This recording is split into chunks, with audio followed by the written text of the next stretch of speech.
Un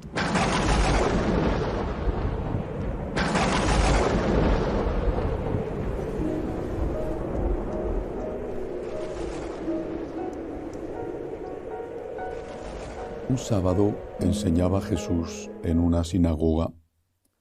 Había una mujer que desde hacía 18 años estaba enferma por causa de un espíritu y estaba encorvada, sin poderse enderezar de ningún modo. Al verla, Jesús la llamó y le dijo: «Mujer, quedas libre de tu enfermedad». Le impuso las manos y enseguida se puso derecha y glorificaba a Dios. Pero el jefe de la sinagoga, indignado porque Jesús había curado en sábado, se puso a decir a la gente: «Hay 6 días para trabajar. Venid, pues, a que os curen en esos días y no en sábado». Pero el Señor le respondió y le dijo: «Hipócrita, ¿cualquiera de vosotros no desata en sábado su buey o su burro del pesebre y los lleva a abrevar? Y a esta, que es hija de Abraham, y que Satanás ha tenido atada 18 años, ¿no era necesario soltarla de tal ligadura en día de sábado?». Al decir estas palabras, sus enemigos quedaron abochornados y toda la gente se alegraba por todas las maravillas que hacía. Palabra del Señor. Gloria a ti, Señor Jesús. Esta mujer encorvada, algún tipo de enfermedad en sus huesos, esta mujer encorvada es un símbolo de lo que hace en el hombre el pecado. Nos deforma, nos transforma para mal, nos deforma. Y de hecho, muchas veces, no siempre, pero muchas veces el pecado tiene consecuencias físicas, tiene repercusiones en la salud, e incluso repercusiones en el aspecto externo. Cuando una persona está en gracia de Dios, en paz consigo misma, esa persona brilla. Esa persona, aunque incluso esté enferma, transmite una luz especial. No en vano, a los santos se les representa en los cuadros y también en las esculturas con una aureola en torno a su cabeza. Despiden la luz de Dios, la luz de la gracia de Dios. Pero, ¿qué significa liberar a una persona del pecado? ¿Qué significa liberar a alguien de algo que le está haciendo daño? Porque podría entenderse de una manera equivocada. De hecho, aquí el que se enfrenta con Jesús, una vez más, es un fariseo, un sacerdote. Podría entenderse que se libera a una persona del pecado simplemente diciéndole que eso no es pecado. Y entonces esa persona deja de tener remordimientos, deja de tener problemas de conciencia y ya se ve libre del pecado.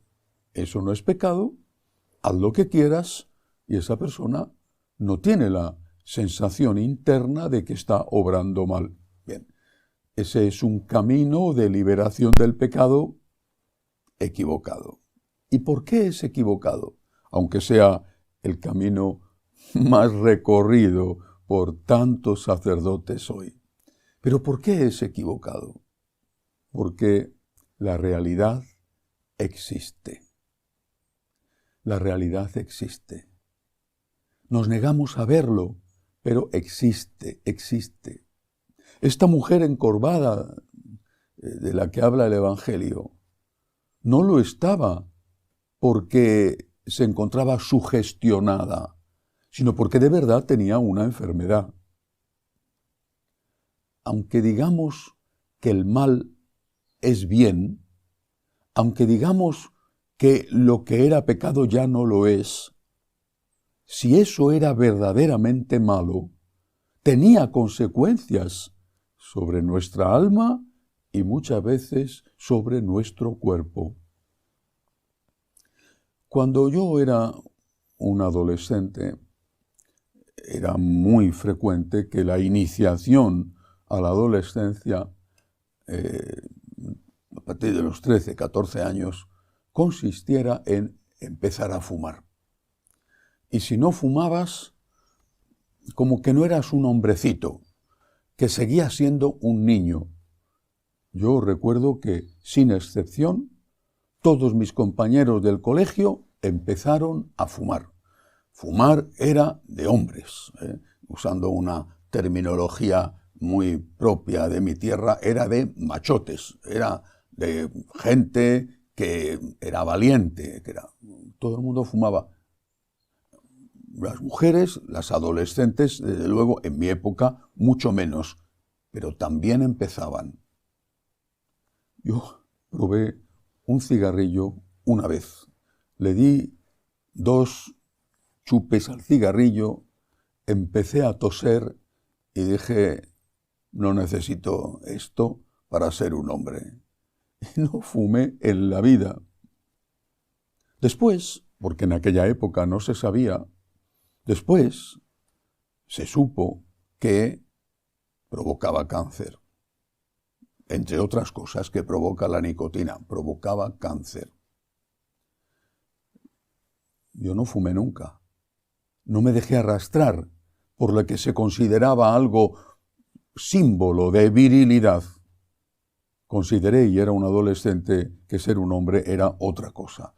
Por ejemplo, ahorrar todo lo que me daban mis padres para dárselo a los pobres. Mi hermana más tarde de la época en que a mí me invitaron a fumar, pero siendo todavía una jovencita, empecé a fumar. Y fumaba mucho. Por desgracia, murió de cáncer de pulmón. La persona que te decía que debías de fumar, esa persona lo hacía seguramente con buena intención, pero te estaba haciendo daño. La realidad existe.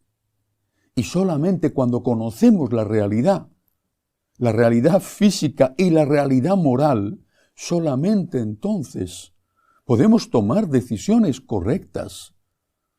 O incluso si las tomas equivocadas, sabes el riesgo que estás corriendo. Pero si te dicen que fumar es inocuo, o incluso que es bueno, y te ocultan que hay un grave riesgo de contraer cáncer, estás metiéndote en una trampa que cuando quieres salir de ella tienes una adicción y es muy difícil y en algunos casos hasta imposible, o incluso si lo dejas, como le pasó a mi hermana, el mal estaba ya hecho y unos años más tarde dio su cara y provocó el cáncer. ¿Y por qué si esto lo sabemos de las cosas físicas, no lo sabemos de las cosas espirituales? Tenemos que saber la verdad. Es la verdad la que nos hace libres. Es Jesús nuestro libertador. El Jesús el que nos permite andar derechos y no encorvados. Es Jesús el que diciéndonos la verdad nos está liberando. Démosle gracias a Dios porque nos ha enviado a la palabra hecha carne, a la verdad en una persona que es la segunda de la Santísima Trinidad. Y démosle gracias también a todos aquellos que resisten a las presiones que son tan fuertes hoy y siguen proclamando la verdad que es Cristo.